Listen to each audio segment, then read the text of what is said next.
नमस्कार दोस्तों, हमारे YouTube चैनल BHU एजुकेट 24/7 में आपका स्वागत है। हम लोग बात कर रहे थे वैदिक वाङ्मय के संदर्भ में और वेदों का सामान्य परिचय देख रहे थे। भाग 5 तक हम लोगों ने पिछले वीडियो में देख लिया था। आज हम लेकर आए हैं इस श्रृंखला में भाग 6। तो आज हम लोग देखेंगे सामवेद का परिचय। हम लोगों ने ऋग्वेद और यजुर्वेद का सामान्य परिचय पढ़ लिया था। आज हम पढ़ेंगे सामवेद का सामान्य परिचय। अब देखते हैं कि सामवेद किसे कहते हैं। तो सामवेद किसे कहते हैं, इस संदर्भ में हमें एक जैमिनी के द्वारा उक्त एक वाक्य मिलता है, गीतिषु समाख्या, अर्थात जो ऋक है अर्थात ऋचा है, अर्थात जो ऋग्वेद के जो मंत्र हैं उन मंत्रों के गीतिषु साम आख्या, जो जब गाया जाता है, यानी कि उसी ऋग्वेद के मंत्रों को जब गाया जाता है, उनका गान किया जाता है, तो उसे साम आख्या यानी कि सामवेद कहते हैं। ऐसा जैमिनी ने उल्लेख किया है। छांदोग्य उपनिषद में भी एक पंक्ति है, या ऋक तत् साम, यानी कि जो ऋक है वही साम है, जो ऋग्वेद है वही सामवेद भी है। अर्थात जो ऋग्वेद में जो मंत्र दिए गए हैं उन्हीं का उल्लेख सामवेद में भी हुआ है। बस फर्क क्या है, तो उनका स्वर और उच्चारण, यानी कि उनके जो पढ़ने का तरीका है, प्रकार है, उसमें फर्क है। तो इसलिए जो ऋग्वेद है वही सामवेद है और जो ऋग्वेद के ही मंत्रों का उल्लेख इसमें हुआ है। बस ऋग्वेद में मंत्रों को पढ़ा जाता है और इसमें मंत्रों को गाया जाता है, फर्क इतना ही है।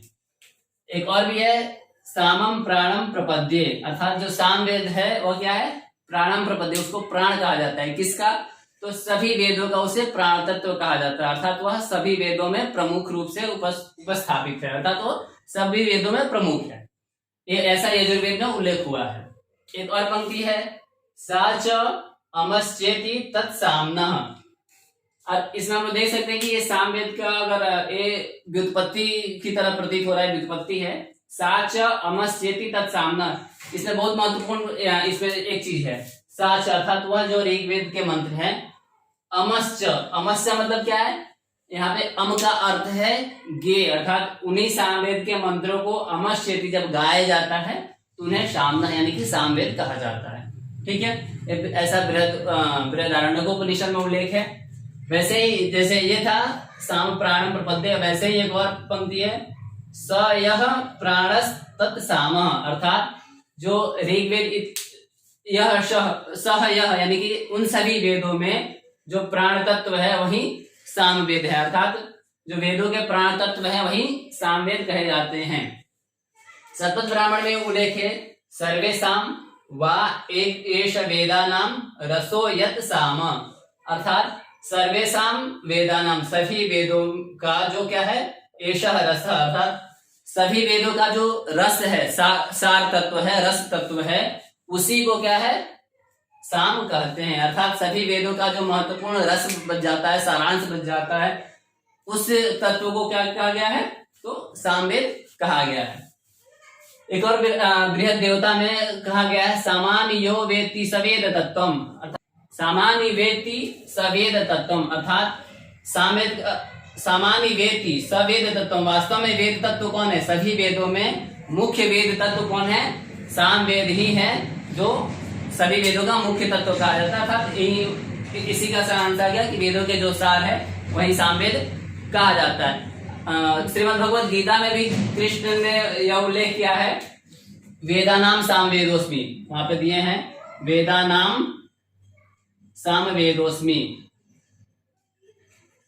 अर्थात वेदों में मैं सामवेद हूं, अर्थात वहां पर भी श्री कृष्ण ने सामवेद को ही प्रमुख माना है वेदों में। ठीक है, अब आगे चलते हैं हम लोग सामवेद के संदर्भ में। तो इसके कुछ चीजें देख लेते हैं कि सामवेद के प्रमुख देवता कौन है, सूर्य, हम लोग पीछे इसका उल्लेख भी कर चुके हैं। ऋषि कौन है, जैमिनी।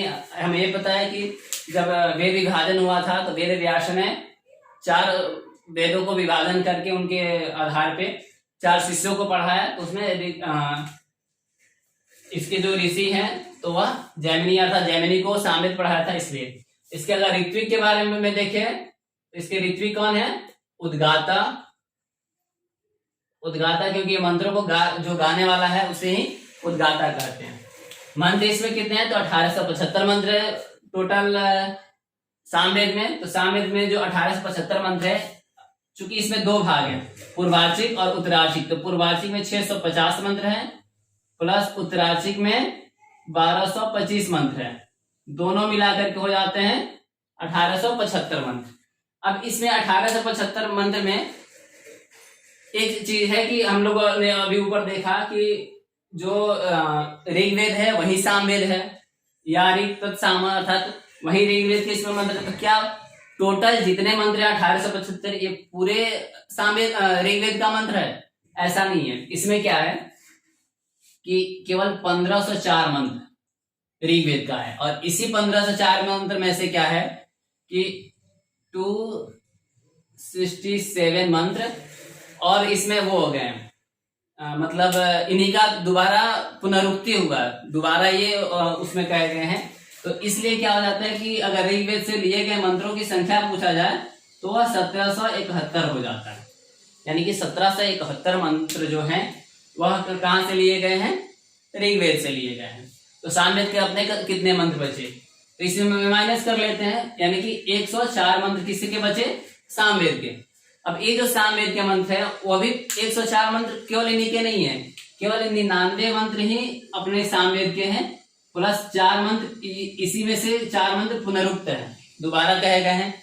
इसलिए क्या है, 99 मूल मंत्र सामवेद के, उसमें 4 मंत्रों का पुनरुक्त हुआ है अर्थात 104 हो गए, और 1771 मंत्र ऋग्वेद के हैं। तो टोटल हो गए कितना? 1875 मंत्र। ठीक है, अब आते हैं एक, तो ये हम लोग ने विभाजन देख किया कि पूर्वार्चिक और उत्तरार्चिक दो भाग में सामवेद बटा हुआ है। तो इसमें से पूर्वार्चिक जो है, पूर्वार्चिक में 6 अध्याय हैं। ठीक है, इनको प्रपाठक भी बोला जाता है, तो इसमें 6 प्रपाठक भी है, 6 प्रपाठक अथवा 6 अध्याय हैं। और इन 6 अध्यायों को क्या किया गया है? कांडों में बांटा गया, 4 कांडों में प्रमुख रूप से बांटा गया है। 4 कांड कौन कौन से हैं? तो आग्नेय कांड, ऐन्द्र कांड, पौमान कांड और आरण्य कांड, ये 4 प्रमुख कांड में बांटा गया है। ठीक है, तो पूर्वार्चिक में 6 अध्याय हैं और 6 अध्याय को क्या है? 4 कांडों में बांटा गया। इसमें से भी एक चीज आप ध्यान दे दीजिए कि जो पहला अध्याय है, 6 अध्याय है, 6 अध्याय में से जो पहला अध्याय है वो आग्नेय कांड है। 2 से लेकर के 4 तक, 2, 3, 4 ये आग्नेय ऐन्द्र कांड है, 5वां पौमान कांड है और 6ठा आरण्य कांड है। एक चीज और है कि इस पूर्वार्चिक में परिशिष्ट भी दिया हुआ है, जिसमें सिर्फ 10 मंत्र हैं। तो वह जो परिशिष्ट है उसको महानामनी कांड कहा जाता है। तो इस महानामनी कांड में क्या है? 10 मंत्र हैं, और ये टोटल 5 कांड का मिलाकर के इसमें टोटल 650 मंत्र हो जाते हैं। ठीक है, अब आगे चलते हैं उत्तरार्चिक। उत्तरार्चिक में क्या है? 21 अध्याय है अथवा 9 प्रपाठक, इसमें 9 प्रपाठक है और 21 अध्याय हैं। तो अध्याय में जब कहेंगे तो 21 अध्याय, और जब प्रपाठक में कहेंगे तो 9 प्रपाठक है, ऐसा। अब आगे चलते हैं कि इस सामवेद के प्राचीन में कितने शाखा थे, कितने शाखाओं का नाम मिलता है और वर्तमान में कितने शाखा हैं। तो पतंजलि ने महाभाष्य में कहा है सहस्र वर्तमान सामवेदः, अर्थात सामवेद के सहस्त्र शाखाएं थे, यानी कि 1000 शाखाएं सामवेद के हुआ करती थी, परंतु वर्तमान में सिर्फ 3 शाखाओं का नाम 3 शाखाएं ही प्राप्त होते हैं। लेकिन चरण व्यूह, सामतर्पण, दिव्यावदान और जैमिनी गृहसूत्र, इन चारों जगहों पर सिर्फ सामवेद के 13 शाखाओं का ही उल्लेख है, 13 शाखाओं का ही नाम मिलता है। इसमें नाम भी दिया हुआ है। तो जो शौनक का चरण व्यूह है, सामतर्पण, दिव्यावदान और जैमिनी गृहसूत्र, इसमें सिर्फ 13 शाखाओं का उल्लेख मिलता है, और वर्तमान में सिर्फ 3 ही शाखा प्राप्त होते हैं, कौथुमीय शाखा, राणायणीय शाखा, जैमिनीय शाखा। ठीक है, अब यहाँ पे थोड़ा सा और हम लोग चर्चा कर लेते हैं कि कौथुमीय शाखा, राणायणीय शाखा और जैमिनीय शाखा, क्या ये सब अलग अलग हैं? क्या इसमें अलग अलग मंत्र दिए हुए हैं? तो ऐसा कुछ नहीं है। कौथुमीय शाखा में भी 1875 मंत्र है, राणायणीय शाखा में भी 1875 मंत्र है। तो दोनों में फिर फर्क क्या है? तो दोनों में सिर्फ उच्चारण का फर्क है, दोनों में पढ़ने का प्रकार जो है उसका फर्क है, उसका भेद का फर्क है, स्वर वर्ण इत्यादि का उच्चारण प्रकारता का फर्क है। इसलिए कौथुमीय और राणायणीय बिल्कुल एक जैसा है। जो जैमिनीय है इसमें क्या है, 188 मंत्र कम है, यानी कि ये जो 1875 मंत्र है इसमें से 188 मंत्र जैमिनीय शाखा में कम मिलता है। तो जो वर्तमान में तीनों शाखा है, कौथुमीय शाखा, रामायणीय शाखा और जैमिनीय शाखा, तो जो मंत्र कौथुम में है वही रामायणी में है और वही जैमिनी में है, परंतु जैमिनी में मंत्रों की संख्या कुछ कम हो जाती है। ठीक है, इन जो मंत्र हैं, ये जो 1875 मंत्र है, इनको गाने का 5 प्रकार बताया गया उसमें, यानी कि 5 तरीकों से उसमें गाया जाता है, तो उसको सामगान कहते हैं, यानी कि गाने के तरीका को उसमें सामगान कहते हैं। और वह जो सामगान है वह क्या है? प्रस्ताव, उद्गीत, प्रतिहार, उपद्रव और निधन। ये जो 5 प्रकार के सामगान है और इनको गाने वाले भी हैं। जो प्रस्ताव है उसको, इसके गाता को प्रस्तोता कहा जाता है। उद्गीत जो है उसके ऋत्विक को उद्गाता कहा जाता है। यही जो सामवेद का ऋत्विक है उद्गाता, वो यही वाला उद्गाता है, क्योंकि उद्गीत स्वरों वाले मंत्रों की संख्या इसमें ज्यादा है, उद्गीत साम की संख्या ज्यादा है, इसलिए इसको उद्गाता है, इसके ऋत्विक है। प्रतिहार, इसको प्रतिहर्ता बोलते हैं, प्रतिहर्ता। उपद्रव को भी उद्गाता बोलते हैं।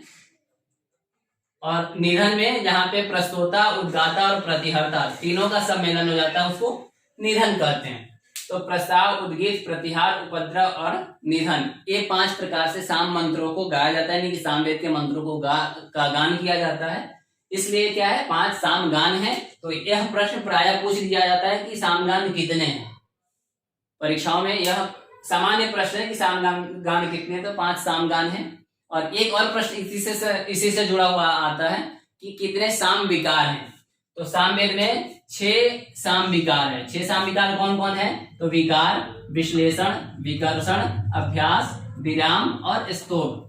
यानी कि इन 6 प्रकार से मंत्रों में विपरिणाम करके उन मंत्रों को गाया जाता है। यानी कि जैसे अग्नि शब्द है तो अग्नि या ही ऐसा करके, यानी कि विकार करके गाया जाता है। तो इस प्रकार क्या है कि जो सामवेद के मंत्र है उनको 6 प्रकार से परिवर्तित करके गाने का विधान है। इसलिए उसको विकार, विश्लेषण, विकर्षण, अभ्यास, विराम और स्तोभ, ये 6 साम विकार हैं। इससे भी प्रश्न आते हैं कि सामवेद के कितने विकार, यानी कि साम मंत्रों के कितने विकार हैं, तो 6 साम विकार। ठीक है, आगे हम लोग चलते हैं। ये तो वेदों का परिचय हो गया, यानी कि जो सामवेद का परिचय। सामवेद के परिचय के अकॉर्डिंग ये केवल संहिता हम लोगों ने भाग देखा। संहिता के अलावा उसके ब्राह्मण, आरण्यक, उपनिषद इत्यादि भी प्रत्येक वेद के होते हैं। इसके ब्राह्मण के बारे में बात कर लेते हैं। ब्राह्मण वही है जहाँ पे मंत्रों की व्याख्या होता है, विनियोग इत्यादि का वर्णन होता है, वही ब्राह्मण कहा जाता है। ब्राह्मण की 10 विधियां हैं, इसका उल्लेख भी हम लोगों ने पिछले वीडियो में देखा था। तो ये जो ब्राह्मण है, तो अगर देखें तो सामवेद के कुल 9 ब्राह्मण हमें प्राप्त होते हैं। वह कौन कौन से होते हैं? तो तांड्य ब्राह्मण को ही पंचविंश ब्राह्मण, प्रौढ़ ब्राह्मण और महाब्राह्मण कहा जाता है। महाब्राह्मण भी इसी को उपाधि है, प्रौढ़ ब्राह्मण भी इसी को कहते हैं, पंचविंश ब्राह्मण भी इसी को कहते हैं। चूंकि इसमें क्या है कि पंचविंश ब्राह्मण से आप एक चीज याद रख सकते हैं कि इसमें 25 अध्याय हैं। 25 अध्याय होने के कारण इसको क्या है, पंचविंश ब्राह्मण कहा जाता है। 25 अध्याय है और एक अध्याय में और 5 पंचिका है। ठीक है, 5 पंचिका है, एक पंचिका में 5 अध्याय है। इस प्रकार से 5 पंचिका हो गए और 25 अध्याय हो गए। और इसे तांड्य और प्रौढ़ और महाब्राह्मण भी बोला जाता है। तो तांड्य का तात्पर्य है क्योंकि इसको तांडी ऋषि ने लिखा था, तांडी महर्षि ने लिखा था, इसलिए इसको क्या है, तांड्य ब्राह्मण कहते हैं। ठीक है, अब आते हैं षड्विंश में, यानी कि नाम से ही स्पष्ट है कि जिसमें 26 अध्याय है। षड्विंश यानी कि 26 अध्याय है, उसको षड्विंश ब्राह्मण कहा जाता है। इसको अद्भुत ब्राह्मण भी कहा जाता है। ठीक है, संविधान ब्राह्मण, आर्षेय ब्राह्मण, देवताध्याय, उपनिषद ब्राह्मण के भी अपर नाम है मंत्र ब्राह्मण और छांदोग्य उपनिषद ब्राह्मण, इसे बोला जाता है। उपनिषद ब्राह्मण को ही छांदोग्य उपनिषद ब्राह्मण, छांदोग्य उपनिषद भी इसी पर आधारित है और मंत्र ब्राह्मण भी इसी उपनिषद ब्राह्मण को कहा जाता है। संगीतोपनिषद, ये उपनिषद और संगीतोपनिषद दोनों अलग अलग हैं। वंश ब्राह्मण, और इसके अतिरिक्त ये जो यहाँ तक जो है वह 2 शाखाओं पर है, यानी कि कौथुमीय और राणायणी। तो इन कौथुमीय और राणायणी पे ही ये 8 उपनिषद हैं। बाकी ये जो जैमिनीय है या जैमिनीय को तौलकार ब्राह्मण भी कहते हैं। तो ये जैमिनीय और तौलकार जो ब्राह्मण है वह केवल जैमिनीय शाखा पर है। तो इसलिए क्या है कि 8 जो है वह केवल 2 शाखाओं पर अर्थात कौथुमीय और अराइडी पे है, और जैमिनीय तौलकार ब्राह्मण जैमिनीय ब्राह्मण पे है। जैमिनीय के भी 3 भेद दिखाए जाते हैं, एक जैमिनीय ब्राह्मण जिसको तौलकार ब्राह्मण कहते हैं, जैमिनीय आर्षेय ब्राह्मण और जैमिनीय उपनिषद ब्राह्मण, ये 3 इसके भेद भी दिखाए जाते हैं। अब आते हैं आरण्यक में। तो आरण्यक वही तौलकार आरण्यक और छांदोग्य आरण्यक। तौलकार आरण्यक मतलब आप समझ ही सकते हैं यहाँ से, यानी कि जैमिनीय जो ब्राह्मण है जैमिनीय उसको तौलकार ब्राह्मण कहते हैं, इसी पर तौलकार आरण्यक है। दूसरा है छांदोग्य आरण्यक। तो छांदोग्य आरण्यक किस पर है? तो ये जो उपनिषद ब्राह्मण है उसी को मंद ब्राह्मण और छांदोग्य उपनिषद या छांदोग्य उपनिषद ब्राह्मण कहा जाता है। तो उसी पर ये क्या है? छांदोग्य आरण्यक है। ठीक है, आगे हम लोग बात चलते हैं उपनिषद में। तो ये जो सामवेद के उपनिषद है वह सिर्फ 2 हैं। कौन कौन से? तो छांदोग्य उपनिषद और केनोपनिषद। तो छांदोग्य उपनिषद जो है वह इसी उपनिषद ब्राह्मण से ही लिया गया है, इसलिए इसको छांदोग्य उपनिषद। और जो केनेशितम पतति है, तो केनेशितम से शुरू यानी कि केन से शुरू है, तो ईशावास्योपनिषद के जैसे ईशावास्यमिदं सर्वम से ईशा लेकर के ईशावास्योपनिषद हो जाता है, वैसे उसी तरह केनेशितम पतति से लेकर के केन से लेकर के केनोपनिषद यह हो जाता है। हम लोग देखते हैं आगे शिक्षा के जहाँ पे स्वर वर्ण मात्रा इत्यादि का उल्लेख किया जाता है। तो ये जो शिक्षा है सामवेद के 2 शिक्षा माने जाते हैं। शिक्षा में मूलतः एक नारदीय शिक्षा है और इसी शिक्षा के का ही अंश है प्रातिशाख्य। तो इसमें एक पुष्य सूत्र है जो कि साम प्रतिशाख्य के नाम से जाना जाता है। एक्चुअली ये पुष्य के द्वारा लिखे जाने के कारण इनको पुष्य सूत्र कहा जाता है, और यह पुष्य सूत्र मूल रूप से साम प्रतिशाख्य, ठीक है, जिसमें सामवेद के मंत्रों को किस प्रकार पढ़ा जाए, क्या उसका उच्चारण स्थान इत्यादि है, इसमें उल्लेख हुआ है। ठीक है, आगे हम लोग कल्प के बारे में बात करते हैं। कल्प के 4 भेद होते हैं, श्रौत सूत्र, गृह सूत्र, धर्म सूत्र और शुल्ब सूत्र। तो इसके श्रौत सूत्र को देखते हैं। तो श्रौत सूत्र में इसके कौन कौन से हैं? तो लाट्यायन, द्रायायन, मशक को आर्षेय कहा जाता है, आर्षेय, खादिर और जैमिनीय। ये 5 जो है ये इसके श्रौत सूत्र हैं। लाट्यायन, द्रायायन, आर्षेय, खादिर और जैमिनीय, ये इसके 5 श्रौत सूत्र है। गृह सूत्र इसके 4 हैं, खादिर, गोभिल, गौतम और जैमिनीय। खादिर, गोभिल, गौतम और जैमिनीय इसके 4 गृह सूत्र हैं। अब धर्मसूत्र के बारे में बात कर लेते हैं। तो धर्मसूत्र इसके एकमात्र है, गौतम धर्मसूत्र।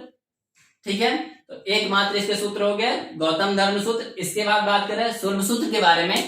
तो यह जो शुल्ब सूत्र है इसमें नहीं है। क्यों? क्योंकि शुल्ब सूत्र केवल यजुर्वेद में होता है, क्योंकि यजुर्वेद में ही शुल्ब का अर्थ है रस्सी, और उसी के द्वारा हमें वेदियों को मापा जाता है। इस कारण से क्या है, इसको शुल्ब सूत्र बोला जाता है। अब इसके बाद से हम लोग हमारा आज का वीडियो यहीं पे खत्म होता है। अगले वीडियो में हम लोग अथर्ववेद का परिचय देखेंगे। तब तक के लिए धन्यवाद, नमस्कार।